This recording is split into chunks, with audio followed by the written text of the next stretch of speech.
Hello, and welcome to They Don't Pay Us to Talk. This is Allison in the podcast booth. For like 5 seconds, I bet. Because weird music is probably going to drown me out, and the rest of this is going to be about anything else. This definitely isn't my first rodeo, and... I maybe got ahead of the queue. Nope, there it is. Bye, everyone. Maybe I'll get to do my job in Season 2. Not holding my breath, not gonna lie.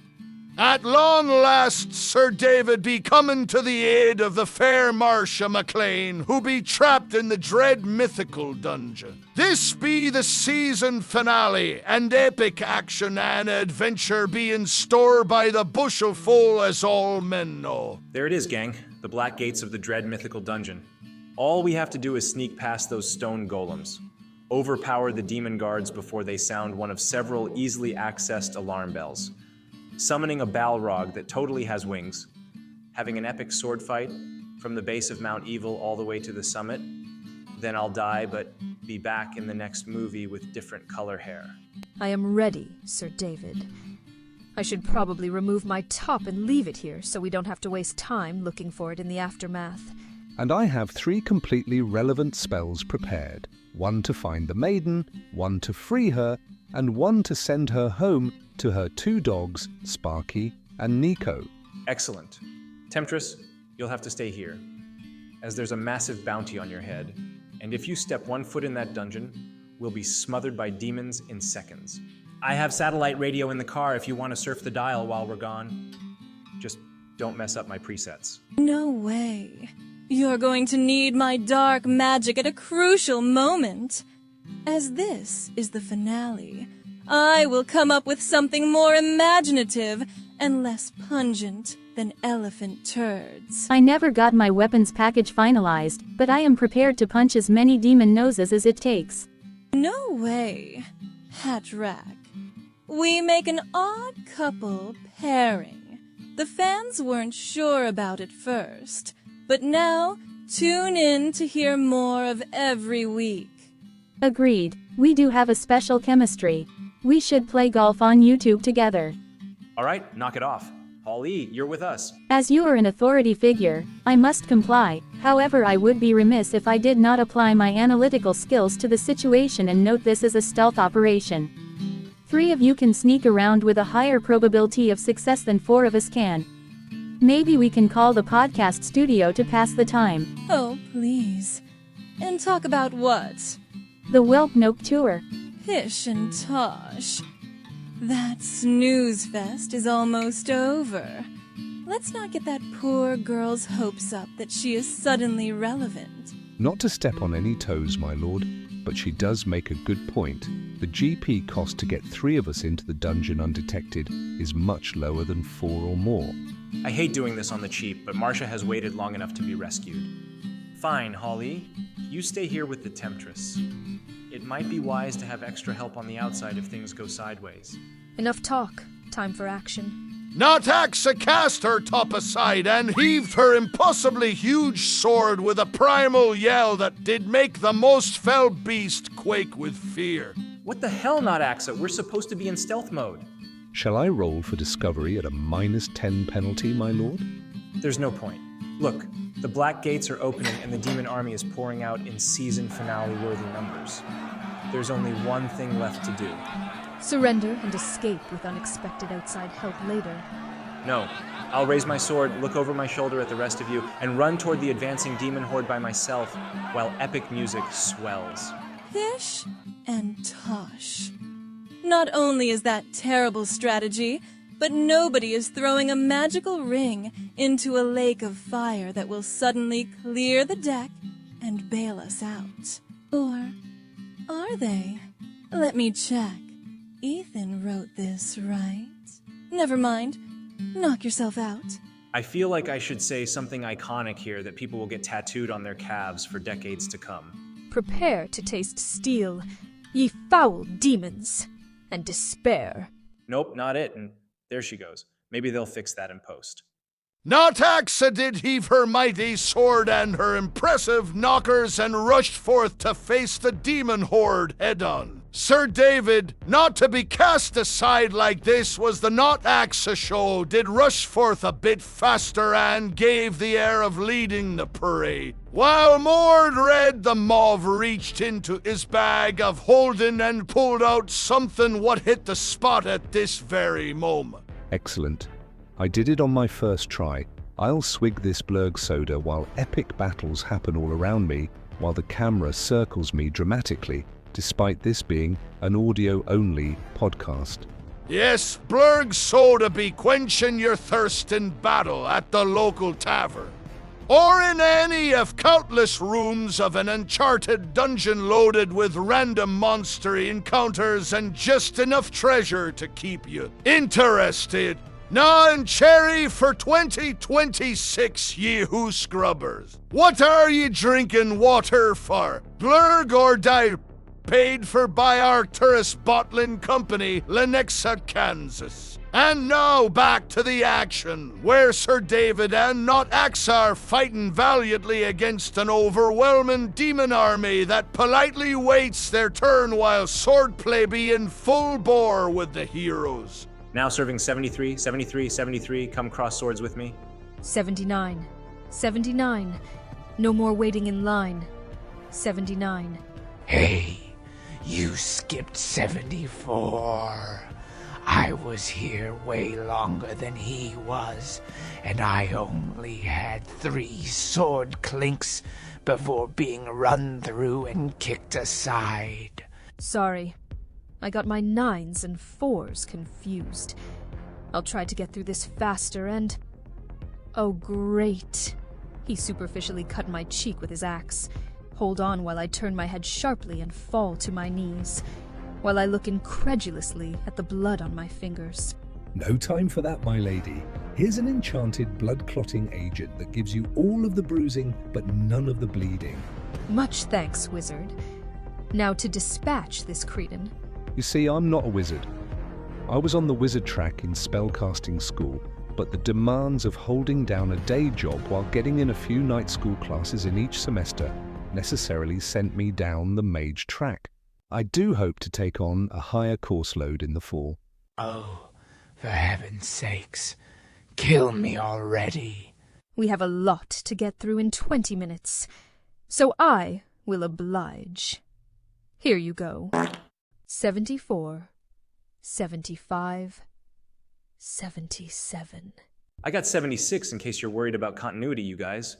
As the battle raged on, with no end in sight, and right when a gigantic armored hippo charged through the demon army and bellowed, Hall E and the Temptress observed the fighting from a safe distance and devised a daring plan.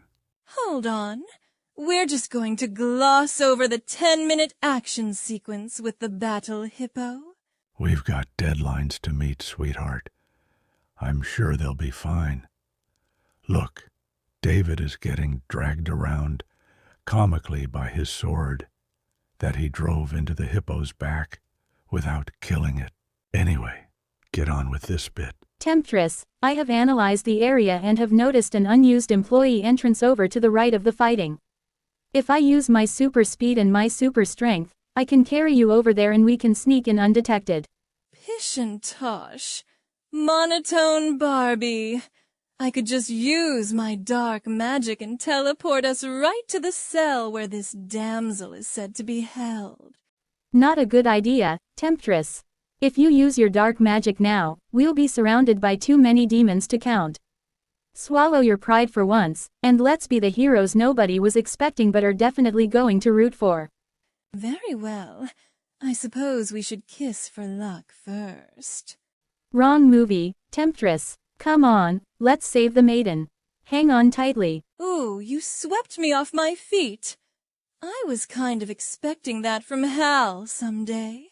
With that, Hawley dashed around the perimeter of the widening battle that was thrown into chaos by the bucking battle hippo and brought the Temptress to an unused but completely viable employee entrance. We made it to the employee entrance, Temptress.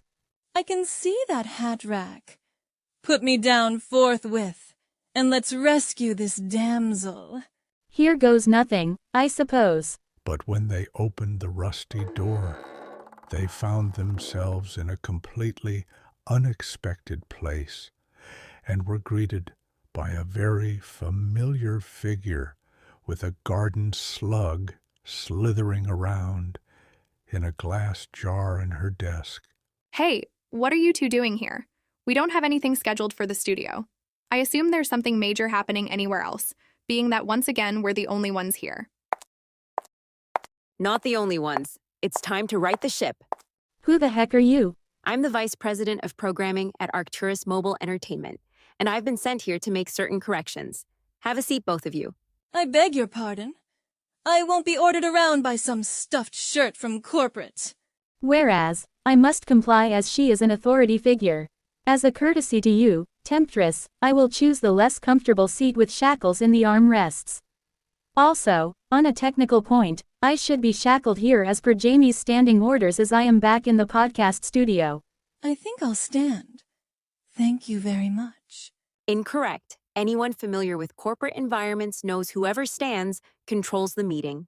That person is me, and you will sit. Or I can turn you into an elephant turd. It's almost second nature to me now.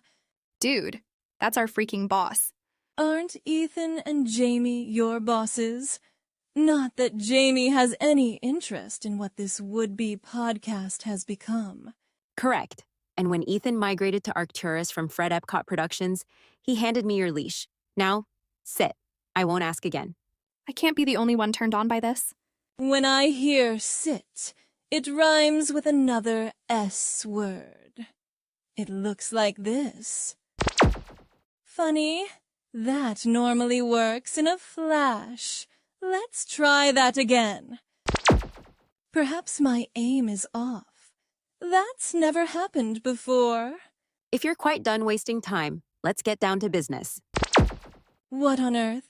My clothes, my boots, my medieval device. Temptress, you are naked and trapped in a medieval device. Seriously? Does nobody pay any attention to my suggestions? We can totally trade places. Please? Incorrect. You're exactly where we need you, in the podcast hosting seat. This mythical hot mess will be your new podcasting partner. With all due respect, that was normally my role on the podcast. And respectfully, Beck, you have abandoned your post one too many times. We need to shake things up. The listeners want new chemistry and unexpected pairings. This seems perfect, and you're both naked and bound up, as per podcast studio best practices. It's a no-brainer slam dunk. You won't get away with this. My dark magic will find a way out of this temporary predicament, and my revenge will be as sweet as it is cold. I'm not the slightest bit concerned. If I have to dispose of you, a suitable replacement is waiting in the wings. That's not a metaphor. She's right here. Oh, look. You're still in your birthday suit. Apparently, someone snoozed on prime days and missed out on freshening up the old wardrobe. And, look, there's Hal Sweetie. I'll just take that jar back to the mythical dimension and close the sale with the superior nice being. Negotiations have reached the put up or shut up phase, and I've been stalling them off until I had the package, which I do now. You leave my Hal alone, you monster! You have received your compensation, Bounty Huntress. I will deal with the others myself. As you wish. Oh, for heaven's sakes. More repurposed Star Wars dialogue? For legal reasons, I have precisely no idea what you're talking about. Off you go, then. Put Hal Sweetie in the cargo hold of my ship. And by that, I mean I'll simply snap my fingers and give you the slip. Oh, you'll pay dearly for this. In Season 2? 2, 3, 5, however long it takes. Good girl. That's the team player spirit we need around here to keep listeners hooked. If you don't mind my asking, Ms. Vice President, won't the supernatural police come back to the mythical dimension in search of Hal? Oh, we're very much counting on it. He is now a plot-driving MacGuffin. But what about the damsel David is desperately trying to rescue? Same. Don't mess with a winning formula is our attitude at Arcturus. Hey, if you don't mind me asking, can you turn her around so I can look at her butt? Not that there's any bad seats in the house, if you follow me. You may ask, but I am disinclined to engage in any unnecessary physical labor. Instead, I will take this experimental tactical unit to our secure research facility for an overhaul. I've already lost my Hal, my clothes, and my freedom. Don't take my loyal hat rack as well. I must obey. Don't worry, Temptress. I will never forget you while they wipe my memory and turn me into an unthinking, unfeeling killing machine. Well, that's us way over time for this episode, but we can bill it as a supersized season finale to really gin up interest. Maybe we can do a tie-in with a pizza place. Wait, who are you? We're kind of all on a first-name basis here. Even I got a name after a few stand-ins. I thought it was patently obvious. Come along, Experimental Tactical Unit Hall E. Your weapons package has come along quite famously. Oh, and let's change the marquee. No sense in any continued false advertising. You two have some time to work on your chemistry and banter. I'll be back to check up on your progress, but if you have any winning programming ideas, I'll just leave my card right here. It's face down. What a coincidence. So is your podcasting partner. Until next time. She can't do this to me. My fans won't sit still for this. When they hear my rockin' bod is on full display and I'm powerless to cover up, they'll... You know what? Let's not open that can of worms. I wonder who she is. She said it was patently obvious. Who haven't we heard from all series that hints got dropped about without resolution? Oh geez, if I could slap my forehead, I would. Of course. Naomi! I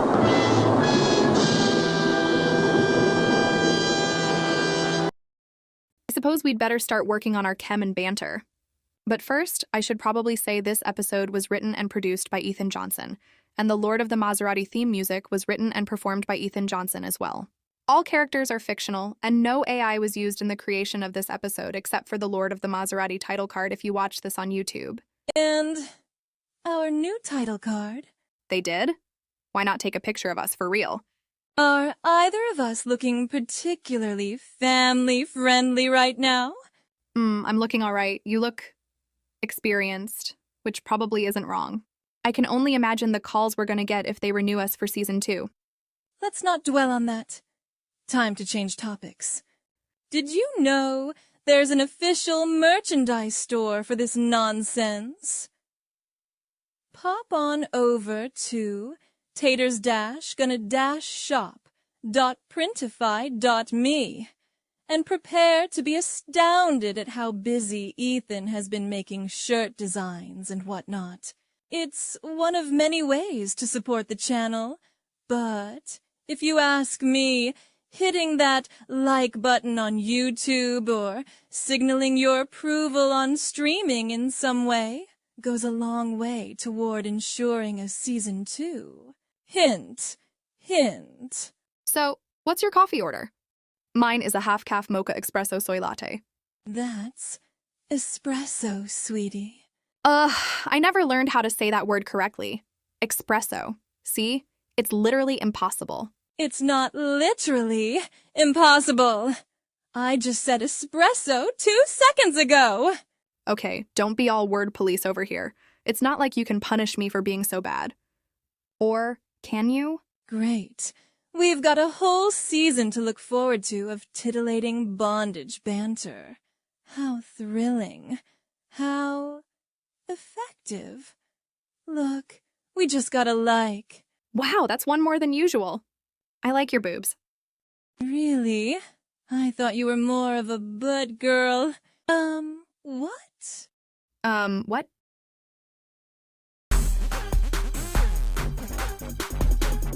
Arcturus.